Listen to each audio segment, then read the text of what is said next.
ने पूरा जीवन एक उत्सव की तरह जिया।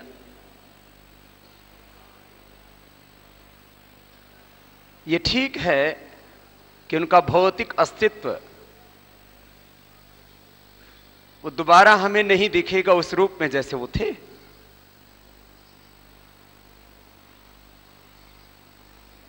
लेकिन उनके ही प्रतिरूप, उनके ही स्वरूप, आत्मा वही पुत्र जायते, संतान के रूप में माता पिता का स्वरूप ही साकार होता है। यह वैज्ञानिक सत्य भी है, यह आध्यात्मिक सत्य भी है। मैंने पूज्य बापू का, आश्रम बापू जी का जवानी का चित्र देखा, तो उनका जवानी का जो फोटो है नारायण साईं जी का फोटो, दोनों का मिला लीजिए, एक ही मिलेगा, क्योंकि वो स्वरूप तो पिता का ही पुत्र में उतरता है ना।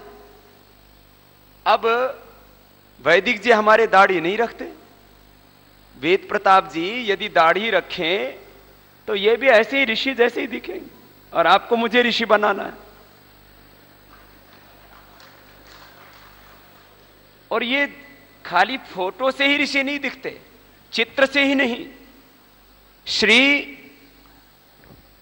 जगदीश प्रसाद जी, श्री वैदिकानंद जी, वो चित्र से ही नहीं, वो चरित्र से भी ऋषि थे।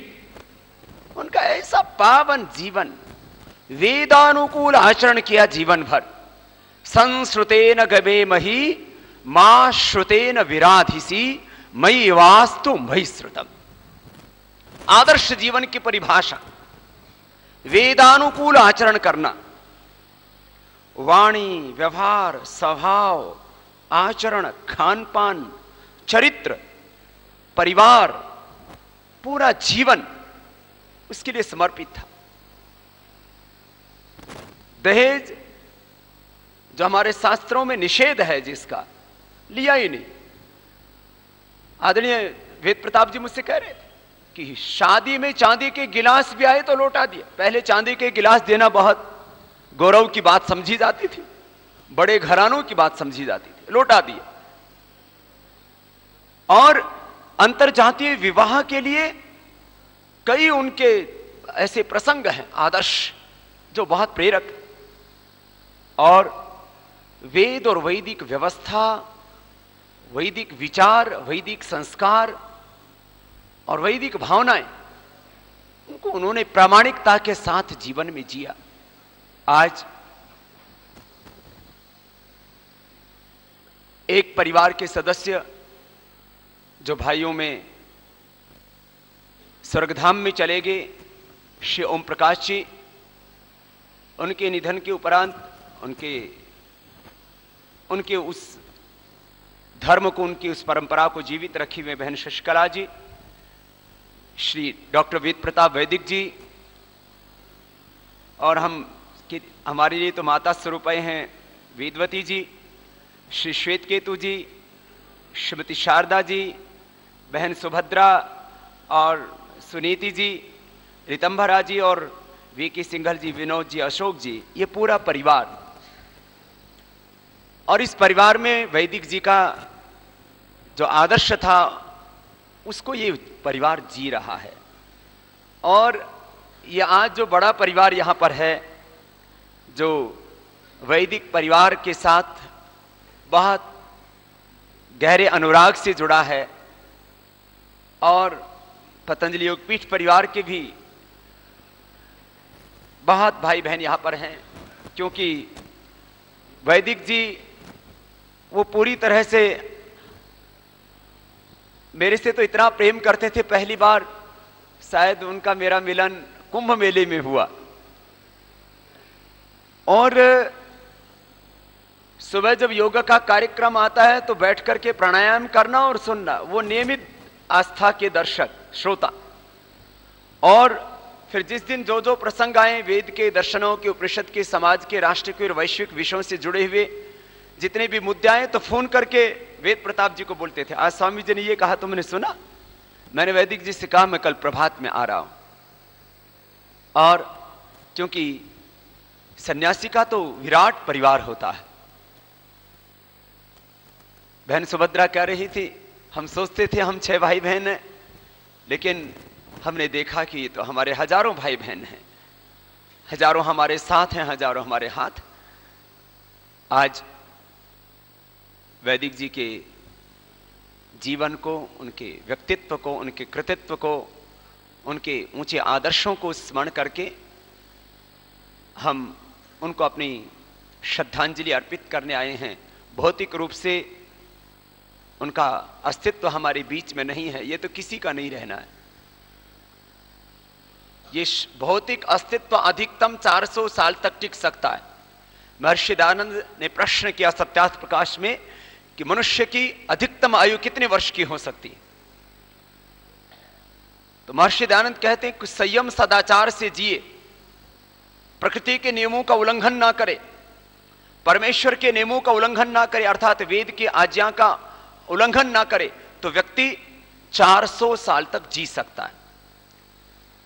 यह हमारे लिए तो शायद एक सपना। सृष्टि की आयु 4 अरब वर्ष, अभी तक सृष्टि की आयु को 1,96,08,53,113 वर्ष हो गए। सृष्टि की आयु करीब आधी बीती है, अभी आधी बाकी है।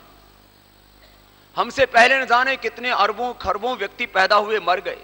आज भी इस धरती पर करीब 700 करोड़ लोग रहते हैं। हमारे बाद में भी बहुत आएंगे।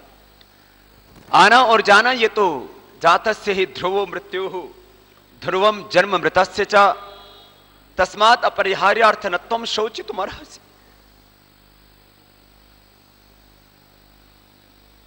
ये सत्य है कि ये जीवन का शाश्वत प्रवाह, यह हमारा भी प्रथम और अंतिम जन्म नहीं है। इससे पहले हम मुक्त भी हो चुके हैं, लेकिन मुक्ति की स्मृतियां शेष नहीं रहती, क्योंकि यहां कोई वृत्ति ही नहीं होती, तो फिर स्मृति कैसे आएगी? इसलिए हम पहले भी मुक्त थे। अब इस जीवन के प्रवाह में फिर हमें हमारा जो ध्येय है, हमारा जो अंतिम गंतव्य है, अल्टीमेट जो गोल है लाइफ का, वह उस ब्रह्मत्व को ही पाना है। और यह पाना कहीं जाना नहीं है, यह तो जानना है। आदि शंकराचार्य जी महाराज कहते हैं हमको इसको अनुभव करना है कि मैं सदा मुक्त हूं, मैं ही स्वयं ब्रह्म हूं।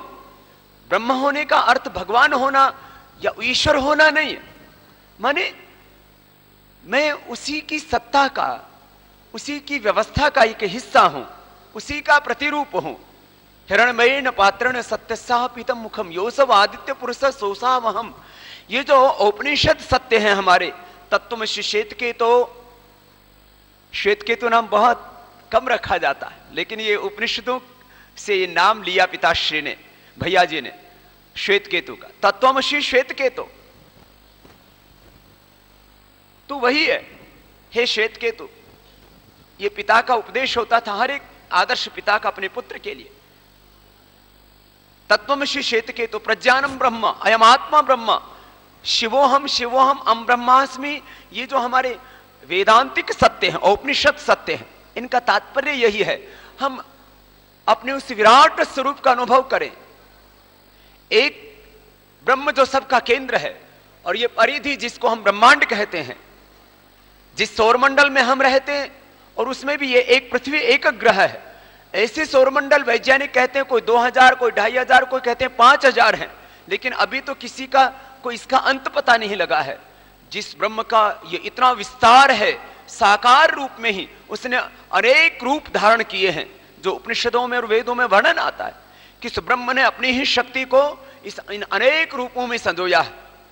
हम जो द्वैत देखते हैं, ये तो अज्ञान के कारण से देखते हैं।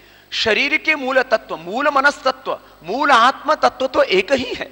बहुत्व में एकत्व का, एकत्व में बहुत्व का दर्शन, यह हमारी पावनी परंपरा है।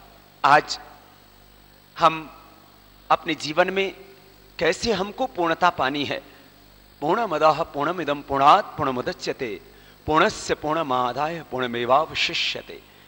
जिस पूर्णता को श्री वैदिकानंद जी ने प्राप्त किया, ब्रह्मलीन हो गए, ब्रह्म के अंदर ही वो समाहित हो गए। यथा नद्यः संदमानः समुद्रे अस्तम गच्छन्ति नाम रूपे विहाय तथा विद्वान नाम रूपाद् मुक्तः परात् परम पुरुषमुपैति दिव्यम। वो दिव्यता को उपलब्ध हो जाते हैं, वो ब्रह्मत्व को उपलब्ध हो जाते हैं। इसलिए संतों को कहा जाता है, ऋषियों को कहा जाता है, ब्रह्मलीन हो गए, उस विराट के अंदर समाहित हो गए, उसके अमृत धाम में एकाकार हो गए। आज हम भी अपने निज स्वरूप को अनुभव करें, एक क्षण के लिए भी आत्मस्वरूप हमसे विस्मृत ना हो। योगस्थः कुर कर्माणि संगम त्यक्त्वा धनंजयः सिद्ध सिद्धो समो भूत्वा समत्वम योगः उच्यते। देखो 3 बात हैं, जरा याद रखना इनको। एक है केंद्र, एक है परिधि और बीच में है हम। ब्रह्म है केंद्र, ब्रह्मांड है परिधि और बीच में है ये आत्मा। ये आत्मा जब केंद्र से जुड़ जाता है तो परिधि चाहे कितनी ही विराट हो, सारी दुनिया के ऊपर अपना साम्राज्य हमको स्थापित करना हो, वेद में तो कहा है, तुम छोटा मत सोचो, बड़ा सोच। अग्नि अस्मि जन्मना जात वेद घृतम में चक्षु अमृतम आसन अर्कस्य धातु रसो में मानो अजस्रो घर महाविरस्म नाम। मैं तो संपूर्ण ब्रह्मांड के ऊपर अपना साम्राज्य स्थापित करने वाला हूं। लेकिन ब्रह्मांड पर मैं साम्राज्य स्थापित करूंगा, संपूर्ण ब्रह्मांड में मैं भगवान का साम्राज्य स्थापित करूंगा। इंद्रम वर्धंतो अप्तरः कणवंतो विश्वमार्यम अपघ्नन्तो रावण। इस पूरी धरती से मुझे अंधेरों को मिटाना है, उस भगवान की ज्योति ज्ञान को प्रकाशित करना है मुझे, लेकिन आत्मा से जुड़ करके, ब्रह्म से जुड़ करके, केंद्र से जुड़ करके। परिधि में कितनी ही यात्रा करेंगे। देखो हम पलायनवादी नहीं, हम तो जीवन को समग्रता के साथ जीने वाले हैं। हमारे लिए ये काया, ये माया, ये धोखा नहीं है। हमारे लिए तो द्व्यहभाव ब्रह्मणः रूपे मूर्तम च मूर्तम च। हम तो इस संपूर्ण ब्रह्मांड को फंसाने वाला नहीं, उस भगवान की ओर बुलाने वाला मानते हैं। 2 बातें हमारे ऋषि बार बार कहते हैं। ये ब्रह्मांड भगवान ने फंसाने के लिए नहीं, अपनी ओर बुलाने के लिए बनाया, कि भगवान का बनाया हुआ ये ब्रह्मांड इतना सुंदर है, ये स्त्रियां, ये पुरुष इतने सुंदर हैं, ये सोना, ये चांदी, ये हीरे इतने खूबसूरत हैं। तो ये सोना, ये चांदी, ये हीरे, ये स्त्री, ये पुरुष, उसको बनाने वालों परमात्मा कितना सुंदर होगा। इस संसार में इतना सुख है तो उस भगवान में कितना अखंड शाश्वत सुख होगा। इसलिए हमने विवाह क्यों नहीं किया? हमने कहा विवाह करेंगे तो एक स्त्री के साथ, एक पुरुष के साथ ये जो बंधन होता है, तो सब स्त्रियों को, सब पुरुषों को जिसने बनाया उस परम पुरुष की ओर हमें तो प्रस्थान करना, इसलिए हमने संन्यास लिया। और ये जीवन की विराटता सबको मिल जाए। और जिस स्त्री और पुरुष के साथ विवाह भी हुआ उसमें भी वो ब्रह्म का ही रूप दिख जाए। सब स्वरूपों में ब्रह्म संबंध की अनुभूति, सब संबंधों में ब्रह्म संबंध की अनुभूति, ये जीवन में ब्रह्मत्व, ये ब्रह्म विद्या, ये परा विद्या, परायया तत् अक्षरम अधिगम्यते, उसकी अनुभूति हम सर्वत्र कर पाए, ये जीवन की सार्थकता है, ये जीवन की पूर्णता है। तो आज इस श्रद्धांजलि सभा में आकर के हम आज संकल्पित होकर के जाएं कि हम एक क्षण के लिए भी आत्मस्वरूप की, ब्रह्म भाव की, चैतन्य भाव की विस्मृति नहीं होने देंगे। ये परिवार बंधन नहीं है, बंधनों से मुक्त होने का एक माध्यम बन जाए। मुझसे कहते बाबा जी आप एक तरफ ब्रह्म भाव की बात करते हो, फिर ये आंदोलन भाव कहां से आ जाता है? वो आंदोलन में भी ब्रह्म ही भाव है कि इस धरती पर ईश्वरीय व्यवस्थाएं, भगवान का साम्राज्य स्थापित होना चाहिए, पाप, अनाचार, अत्याचार का, भ्रष्टाचार का साम्राज्य समाप्त होना चाहिए, ये भी तो ब्रह्म भाव ही है।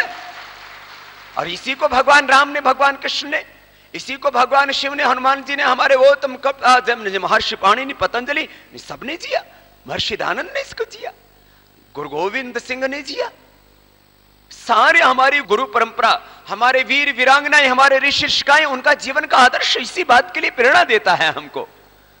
आओ हम इस जीवन में इस विराटता को पाएं और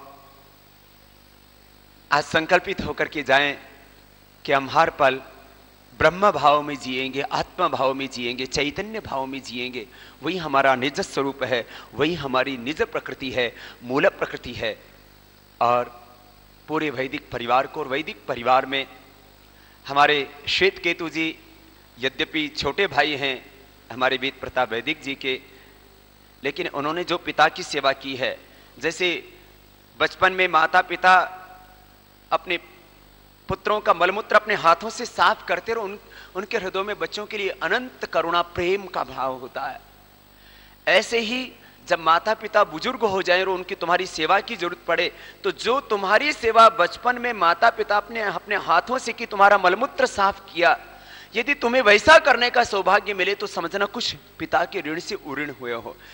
जो बचपन में माता पिता अपने बच्चों के लिए करते हैं, वही काम श्वेत केतु ने 88 वर्ष की उम्र में अपने पिताश्री के लिए किया। इसलिए श्वेत केतु को हम एक आदर्श पुत्र कहते हुए गौरव अनुभव करते हैं। भगवान करे ऐसा बेटा बेटियां सबको दे कि अपने हाथों से पिता का मलमूत्र साफ करें। हॉस्पिटल में नर्स को सेवा नहीं करने दे रहे कि मेरा पिता है, यह सौभाग्य मुझे कब मिलेगा। और ऐसे परिवारों को जब देखते हैं तब लगता है इस धरती पर अभी भी स्वर्ग है। श्वेत केतु इस परिवार की परंपरा के उन्नायक हैं, प्रेरक हैं, आदर्श हैं। उनको भाई हमारे वैदिक जी ने कहा, क्योंकि वो हमसे बहुत प्यार करते थे, वैदिकानंद जी भी। तो अब वैसे उम्र के लिहाज से वैदिक जी मेरे बड़े भाई जैसे हैं, लेकिन सन्यास के हिसाब से मेरा आश्रम धर्म में वो, अब मुझे उनको अपना शिष्य बनाना है। करता फिरता मेरा मेरी सांझ ढले उड़ जाना, पंछी रे ये देश बेगाना, पंछी रे ये देश बेगाना, जिनके संग तू झूला डाली होकर मस्त दीवाना, उड़ जाएगा हंस अकेला, उड़ जाएगा हंस अकेला, पिंजरा देख पुराना, पंछी रे ये देश बेगाना, पंछी रे ये देश बेगाना, छोड़ के पिंजरा उड़ जा पंछी, कर ले और ठिकाना, छोड़ के पिंजरा उड़ जा पंछी, कर ले और ठिकाना, ऐसा राग सुना रे जिससे, ऐसा राग सुना रे जिससे, मिट जाए आना जाना, पंछी रे ये देश बेगाना, पंछी रे ये देश बेगाना। वैदिक जी महर्षि दानंद जैसे कहते हैं, ईश्वर तेरी इच्छा पूर्ण हो। अब शरीर रहने योग्य नहीं बचा, तो ऋषि दानंद ने भी इच्छा मृत्यु को प्राप्त किया। ऐसे ही भैया जी ने जब देखा कि अब शरीर जर्जरित हो गया है, वो महाप्राण कर गए।